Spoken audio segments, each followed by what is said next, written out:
buenos días, muy buenas tardes, buenas noches para quienes nos están viendo. Ya sabemos que esta es una plataforma que se puede ver en cualquier horario, así que un saludo para todos ustedes. Nuevamente nos encontramos en un nuevo programa de este OPD TV y por supuesto siempre acompañado aquí de mi colega Pablo Villegas. ¿Cómo estás, Pablo? Hola amigo Jonathan, muy bien, como tú decías, buenos días, buenas tardes, buenas noches para la hora que nos estén viendo este video. Un poco preocupado por el tema de la pandemia, pero como todos, tú sabes que ya podemos Sí, volver a cuarentena, ojalá que no pase. insistir en que nos Pero, cuidemos, ¿verdad? sí, correcto. Pero hoy día, estimado compañero, tenemos un tema muy especial que quisimos y que queremos hablar hace mucho tiempo, que se celebró hace poco, específicamente el día 16 del presente mes de abril. Mira, te voy a comentar un poco. Este día se celebra desde el año 1997 y es el Día Internacional en contra de la esclavitud infantil o el trabajo infantil. Aunque tú no lo creas, datos de diferentes estudios, especialmente de la UNICEF, dice que tal vez parece imposible imaginarse que en estos tiempos exista esclavitud o trabajo infantil, pero lamentablemente es una realidad que afecta a más de 200 millones de niños a nivel mundial. ¿Y cómo se manifiesta este trabajo, esclavitud infantil? Trabajo forzoso, trata infantil, esclavitud doméstica, matrimonio forzado, que aunque no creas todavía está presente, reclutamiento para ser soldados o combatientes y explotación sexual. Pero para hablar de este tema, dos invitadas muy importantes, un honor tenerlas hoy día con nosotros. Amigos, tú vas a las presentaciones, por favor. Así es. Hoy día estamos muy contentos porque tenemos una gran invitada. Nos estamos caracterizando por traer grandes invitados y hoy día no es menor. Tenemos a Andrea Urquieta, quien trabaja como apoyo profesional en la Servil Trabajo, además encargada del área de trabajo infantil, así que una temática bien importante, y quien nos acompaña también hoy día, la Seremi del Trabajo, Victoria Cortés, a quien saludamos hoy día. Muchísimas gracias, Seremi, por acompañarnos. Muchas gracias a ti, Jonathan, Pablo, por la invitación. La verdad es que teníamos este compromiso, tratamos con Andrea de ajustar las agendas para poder acompañarlo y hablar de este tema tan importante, ¿verdad? Y que es un tema relevante en el contexto de lo que comentaba un poquito al principio Pablo, de la crisis sanitaria que estamos viviendo, que se extendió por todo el 2020 y que nos está acompañando por buena parte del 2021. La verdad es que más que nunca se hace necesario relevar este tema, estar muy atento y comentar algunas de las materias que vamos a comentar hoy día para sociabilizarlo, para que sea un tema de discusión en las casas, en las familias, y que podamos estar atentos de que esta situación no nos golpee en el país. Así es una realidad que a nivel internacional no podemos ignorar, que sí se vive de manera muy dura. En Chile los datos no son tan serios como se ven internacionalmente, pero aún así sucede y es un tema que hay que conversar. Sabemos muy bien también que el Día contra el Trabajo Infantil todavía falta para que se celebre. En esta primera instancia fue el Día contra la Esclavitud Infantil, ¿verdad? Son dos fechas que se celebran por separado, aún así están muy correlacionadas.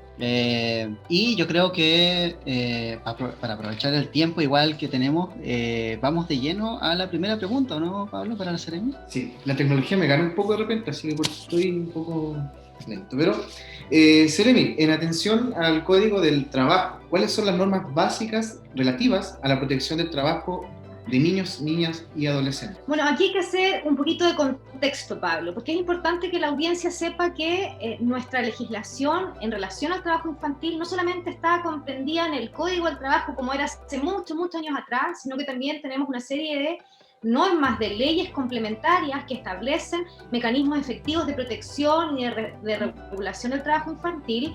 También tenemos reglamentos, Chile ha suscrito tratados internacionales, entonces hay un conjunto, ¿verdad?, desde el punto de vista legislativo que viene a regular esta materia. Ahora, en términos bien sencillos, para no aburrir a la gente que nos está escuchando, lo que señala el Código del Trabajo es que, en el fondo, quienes pueden desarrollar trabajo remunerado en este contexto de trabajo infantil son aquellos jóvenes entre 15 y 17 años, el Código habla de menores de 18 años, por eso entre 15 y 17 años, y que cumplan con una serie de requisitos, como por ejemplo, estar cursando la enseñanza media o haber terminado los estudios, el colegio completo, contar con la autorización del padre o madre, o en ausencia de ellos, de quien tenga el cuidado personal de estos menores, y el código establece que incluso en ausencia de todos los anteriores, el inspector del trabajo tendría que autorizar este trabajo, pero también enviar los antecedentes al tribunal de familia, y establece que no se podrá laborar en el caso de estos jóvenes entre 15 y 17 años, ¿verdad? En ningún caso más de 30 horas semanales, ni por ninguna circunstancia más de 8 horas diarias. Entonces, eso es como a grandes rasgos la regulación que establece el Código del Trabajo. Encontramos la norma entre los artículos 13 en adelante. Es un título bastante breve en consideración al resto de las materias tratadas en el Código del Trabajo, pero que sin embargo establece como la base o el marco para poder trabajar sobre este tema. Así es. Sí, y bueno, muy relacionado a lo que menciona Seremi, bueno, y mencionó algunos detalles respecto a prohibiciones que existen respecto a la contratación de niños, niñas, adolescentes al mundo laboral. De hecho, tuvimos el debate antes de realizar esta pregunta con el colega abogado, quien nos ayudó también. Pues yo decía, bueno, deberíamos mencionar solamente adolescentes cuando estamos hablando de trabajo respecto a la legislación, porque es prácticamente para quienes se puede permitir el trabajo, pero también existen algunas excepciones para niños, niñas, para niños y niñas, ¿ya? Que son muy puntuales respecto a aquello. A ver si nos puede mencionar un poquito respecto a aquello, claro, las prohibiciones y en qué situaciones muy excepcionales puede llegar a trabajar un niño. Claro, las prohibiciones son bastante genéricas, ¿verdad? Y las prohibiciones hablan de este trabajo que no puede ser en ningún caso incompatible con el desarrollo de los estudios del adolescente o del niño o niña, por un lado. Por otro lado, que no impidan su desarrollo, el desarrollo académico, pero además trabajos que signifiquen un riesgo, que puede ser un riesgo para la salud física, pero también para la salud mental, o trabajos que se contrapongan con la moral, con las buenas costumbres. Como tú señalas, Jonathan, también existe una excepción dentro de la norma donde se permite el trabajo de menores de 15 años, pero en este caso está muy especificado cuáles son las condiciones, ¿verdad? Y principalmente nos encontramos en el caso de menores artistas, menores vinculados al mundo del arte, de la cultura, que con una supervisión muy directa de sus padres, ¿verdad? Pueden desarrollar algún tipo de trabajo remunerado, pero solo en esa área. Entonces, por ejemplo, en ningún caso podríamos encontrar a un menor de 15 años realizando trabajos en el comercio, como sí podría pasar con un adolescente que cumpla con los requisitos. Entonces tenemos que distinguirlo. Y además, en nuestra legislación también encontramos una regulación en torno a qué se entiende por trabajos peligrosos, así en concreto. Y dentro de los trabajos peligrosos encontramos una gama un poquito más amplia. Por ejemplo, el trabajo en altura, a más de 2 metros, no lo puede realizar un adolescente entre 15 y 17 años. Si no lo puede realizar el adolescente, mucho menos podría entonces el niño. Estas son prohibiciones generales. El trabajo subterráneo, el trabajo minero, el trabajo nocturno, es decir, aquel que se desarrolla a partir de las 10 de la noche y hasta las 7 de la mañana. Encontramos también el trabajo que se relacione con la venta o el consumo de alcohol o de tabaco. Tenemos la prohibición también de que los adolescentes trabajen en condiciones extremas de temperatura, ya sea por climas muy adversos, muy helados, como sucede en nuestra región, o a lo mejor con climas muy cálidos, sin la protección adecuada para desarrollar ese tipo de trabajo. Entonces, si te das cuenta, las prohibiciones son, en términos generales, en relación a la edad y al desarrollo de trabajos que puedan ser contraproducentes en atención al cuidado físico, psicológico y moral de los niños, pero también a un riesgo como de salud, que estarían todas las últimas que yo te detallé. ¿Habla? Mira, no, Seremi, mientras nos das esa respuesta, estuve buscando alguna información respecto a lo que hablábamos de las cifras a nivel nacional, y de acuerdo a la Organización de las Naciones Unidas, la ONU, en esta condición, hay actualmente, como mencionábamos, 200 millones de niños y adolescentes en trabajo infantil, y según los últimos datos del gobierno de Chile, en el país existen 219 mil. Frente a esto, Seremi, ¿cuáles son los requisitos para Pablo, ojo contratar? Con esa cifra, no quiero interrumpirte, pero quiero decir, ojo con esa cifra, porque en nuestro país hay más de 3 millones de niños, niñas y adolescentes, es decir, 3 millones de la población clasifican dentro de la edad de 5 y 17 años.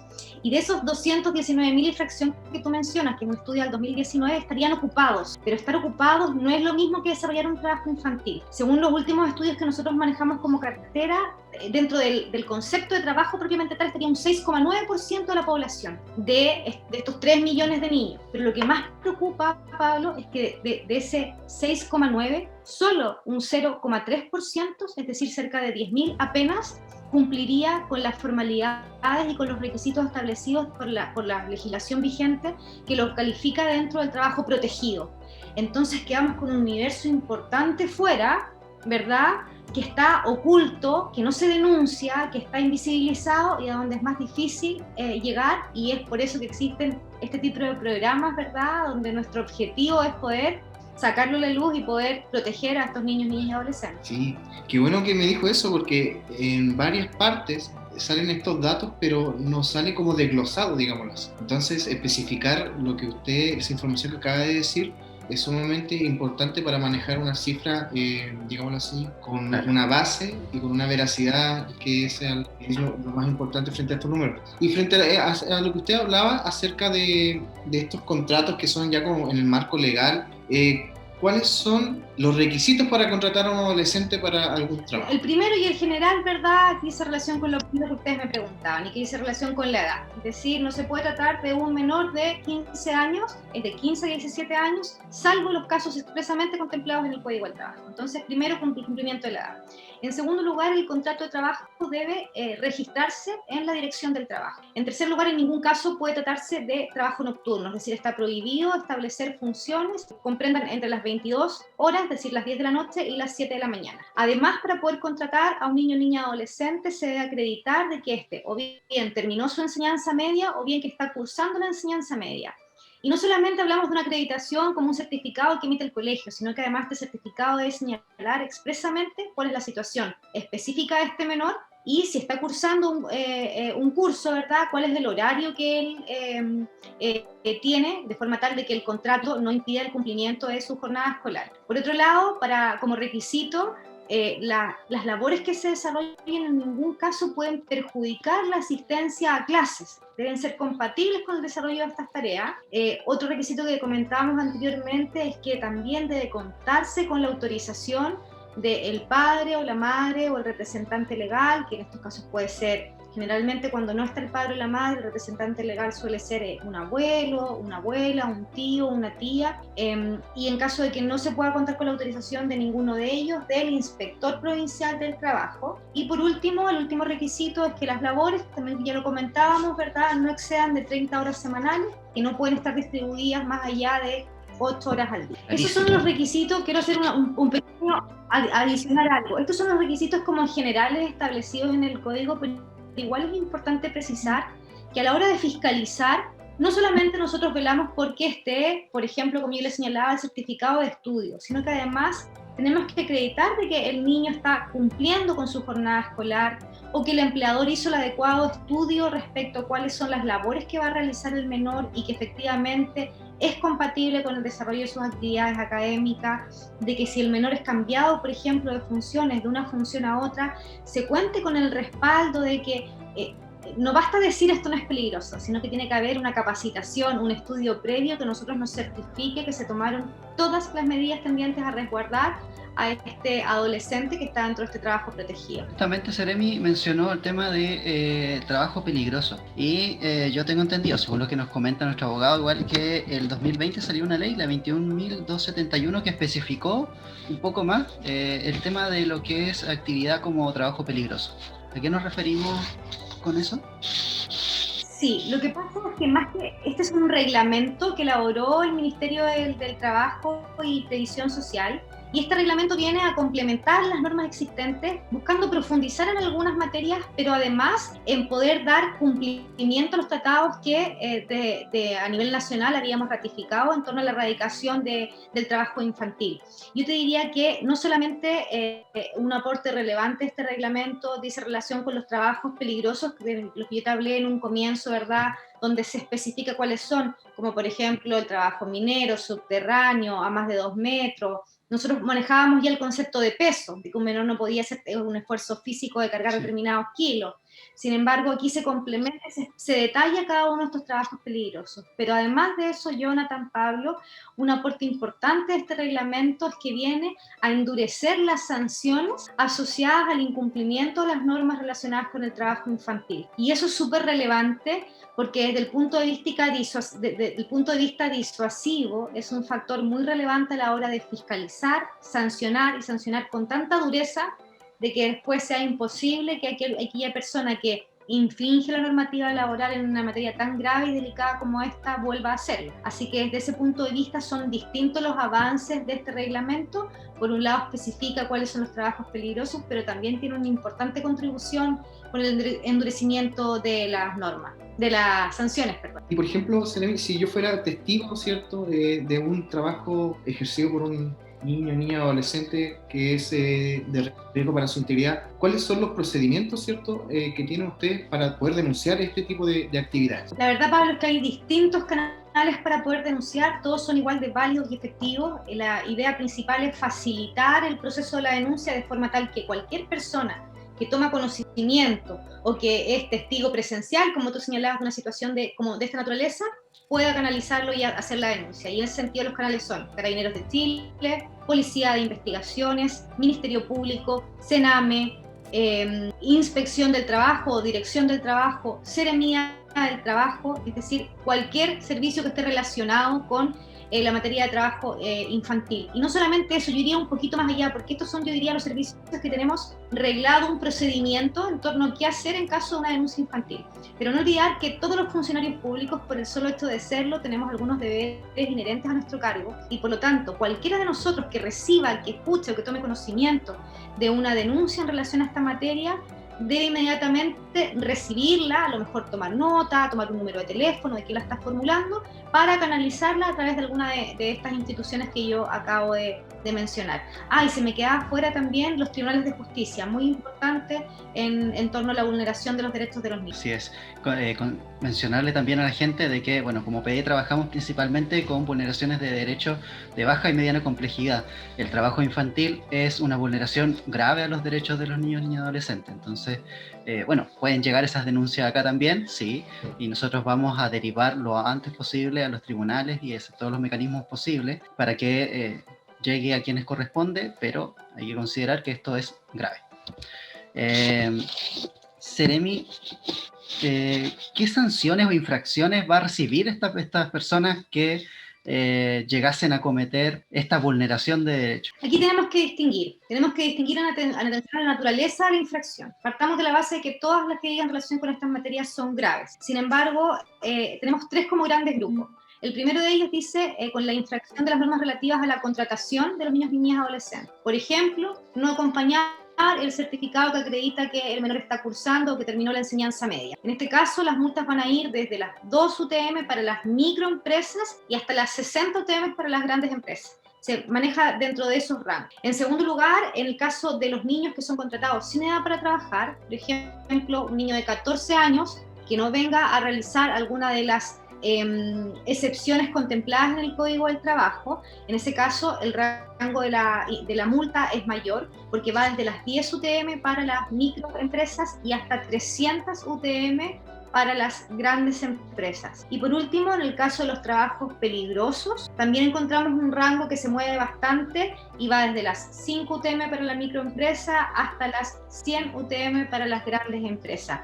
Igual importante es que recalcar que en caso de que alguna empresa sea reincidente, o sea que nuevamente sea fiscalizado y se observe un incumplimiento, en ese caso las multas pueden aumentar hasta el doble en su cuantía, y en caso de nuevamente volver una tercera oportunidad y volver a fiscalizar y que nuevamente esté incumpliendo, el empleador puede quedar inhabilitado para contratar a menores conforme a los registros que lleva la Dirección del Trabajo. ¿En serio? Me interesó lo último que mencionaba. De 5 hasta 15 millones, las más graves. 5 a 7 en el caso de los trabajos peligrosos. Y ojo que esto es por cada menor que esté en infracción, no es porque la empresa puede tener a 5 a 10, es por cada uno de los menores que se observan. Estar resguardado frente a dichas situaciones, o si no, estamos en una empresa que debería rápidamente Así que a tener cuidado. La cuantía de la multa dice directa relación con que esta es una infracción de aquellas calificadas por la Dirección del Trabajo como graves, gravísimas.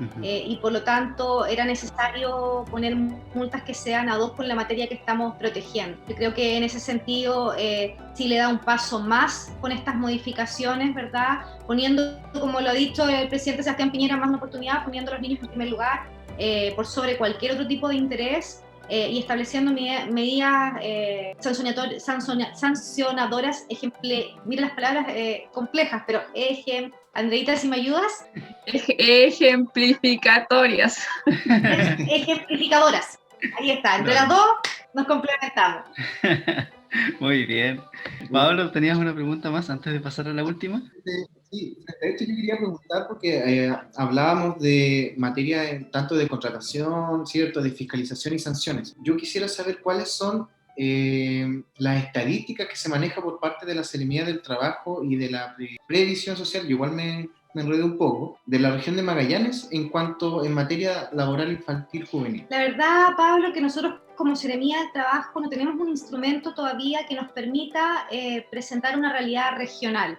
Durante los años que hemos estado a la cabeza de esta seremía, junto al equipo que está súper comprometido con este tema y que es encabezado por Andrea Urquieta, efectivamente hemos estado diseñando algún instrumento con colaboración de, por ejemplo, educación, que nos pudiese permitir tener datos fidedignos en torno a qué es lo que ocurre en la región de Magallanes. Sin embargo, producto de la pandemia, ¿verdad?, la suspensión de las clases del año 2020, no fue posible ejecutar este instrumento que iba a ser como una especie de piloto.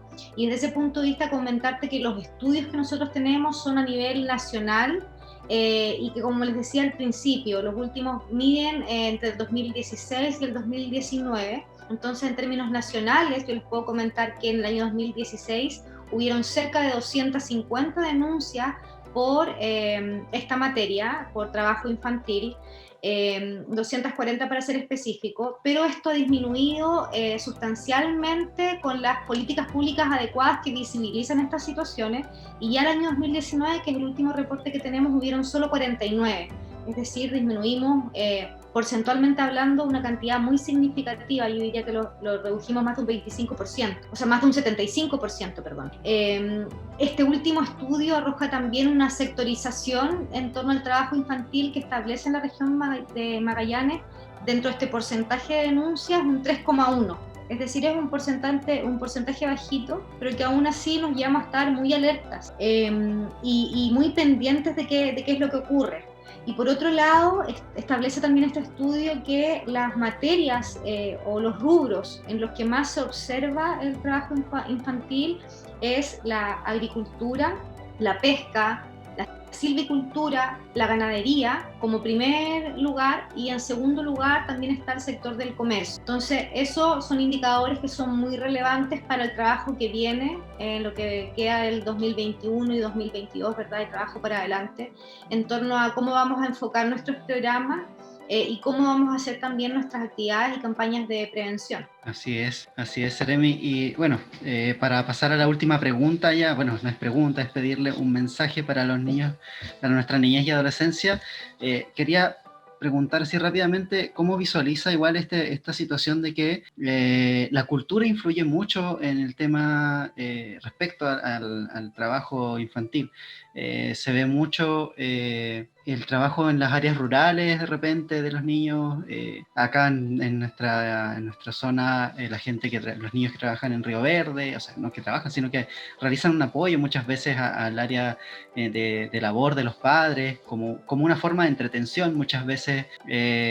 ¿Cómo visualizan esas situaciones que son como alejadas, pero son realidades culturales, son parte de su idiosincrasia muchas veces, del proceso de legado cultural también, muy importante en el proceso de desarrollo de los niños y adolescentes? ¿Cómo visualizan esas situaciones? Mira, la verdad es que en términos personales, nosotros lo hemos conversado en el equipo, tenemos la sensación de que efectivamente el principal factor hasta al menos el año 2020 para que un menor o un adolescente protegido se incorporara al mercado laboral decía relación con factores culturales, más que estar, por ejemplo, en una situación de pobreza que hiciera necesario el aporte socioeconómico de ese menor. al menos esa es la realidad que estábamos viviendo en nuestro país antes de la pandemia.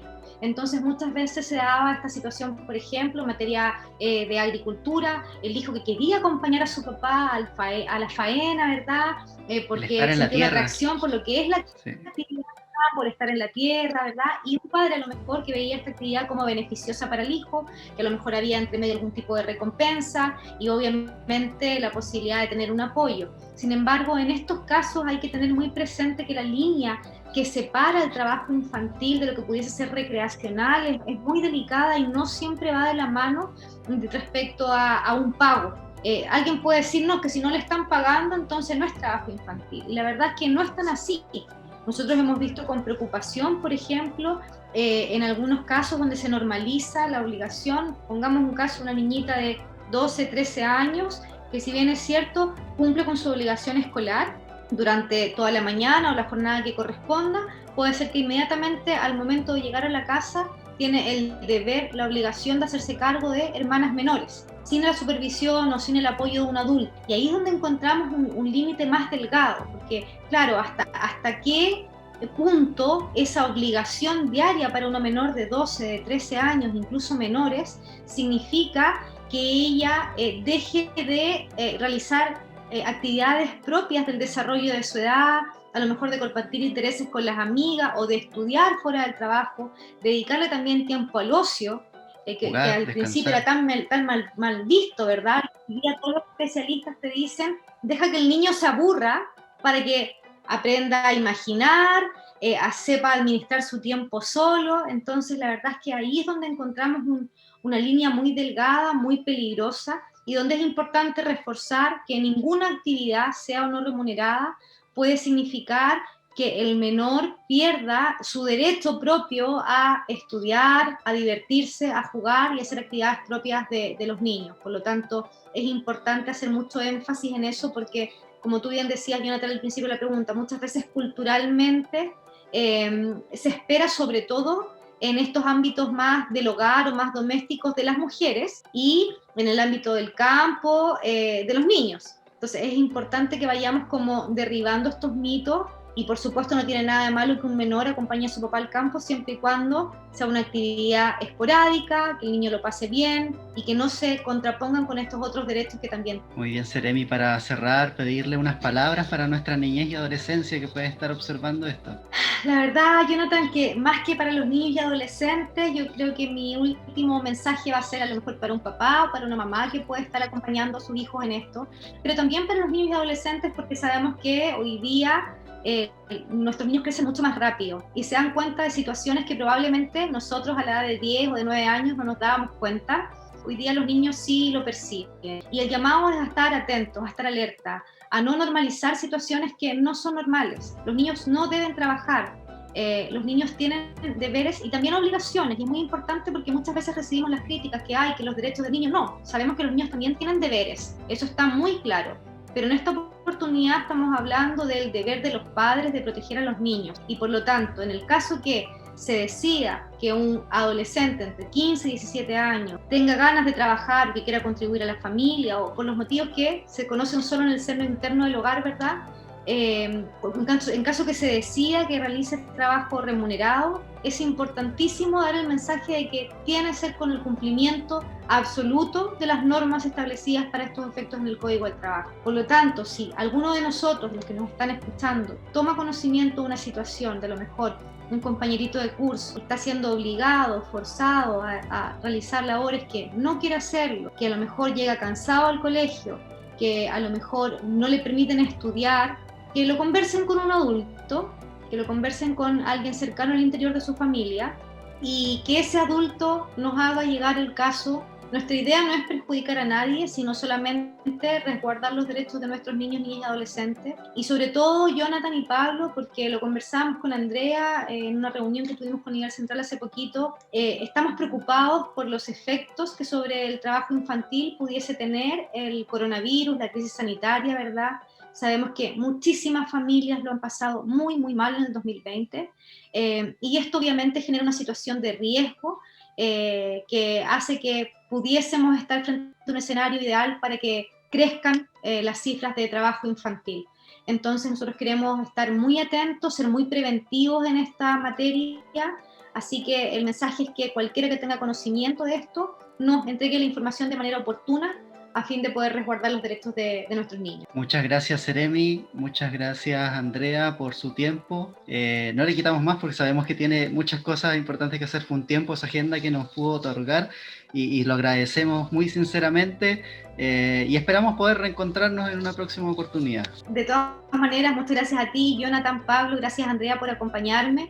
Aprovecho de destacar el compromiso que tiene la Seremía del Trabajo y la encargada, que es Andrea, en torno a esta materia de trabajo infantil. Yo sé que trabajamos muy coordinados con ustedes, con la OPD, con el Departamento de Desarrollo Social también, ¿verdad? Desarrollo Social y Familia. Pero es siempre bueno destacar y visibilizar cuando existen funcionarios que trabajan realmente comprometidos con una causa. En ese sentido, la Andrea no solamente es mamá de 4, sino que está comprometidísima con el tema del trabajo infantil, así que yo destaco y le agradezco en esta oportunidad todo el esfuerzo que hace para que nuestros programas sean exitosos, por tener siempre contacto con las redes, ¿verdad? Y por estar siempre apoyándonos. Así que gracias a ustedes, chicos, gracias, Andrea, y estamos muy atentos a reunirnos en una próxima oportunidad. Gracias, Seremi. Gracias a usted. Porque nuestra niñez y adolescencia tiene derechos, OPD te acompaña.